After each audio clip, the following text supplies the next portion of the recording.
Joy Ngozi Ezelo entre dans des lieux qu'elle aurait souhaité ne pas avoir à connaître. Dans ce centre de détention de l'immigration de Turel en Italie, elle rencontre des victimes d'un odieux commerce, la traite des êtres humains. We know we have had transatlantic slavery, and that ended over 200 years ago. That now we have new forms of slavery, and human trafficking is part of that. Actuellement en visite pour une dizaine de jours en Italie, à l'invitation du gouvernement italien, elle parcourt le pays à la rencontre des autorités concernées ainsi que des femmes et des jeunes filles victimes de la traite. Pamela est l'une d'entre elles. The man that told me that her sister in Europe, in Italy, need a babysitter was a friend to my sister. Pamela avait confiance en cet ami de la famille qui lui avait promis un emploi de nounou bien rémunéré, un visa ainsi qu'un billet d'avion pour l'Italie.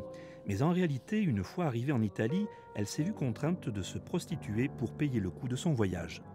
My first day at work, I went to hide. I just went in a corner to stay.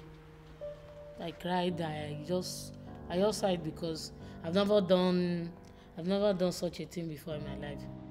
La situation de Pamela, comme celle de milliers d'autres comme elle, est passée totalement inaperçue.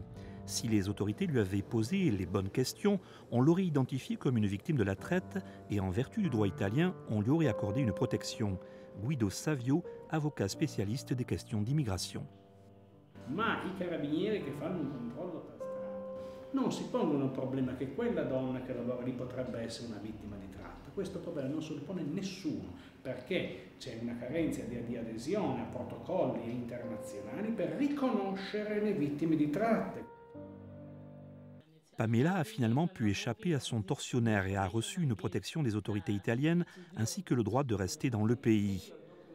Mais pour Joy, voix morale de ceux qui ne peuvent parler pour eux-mêmes, la lutte continue.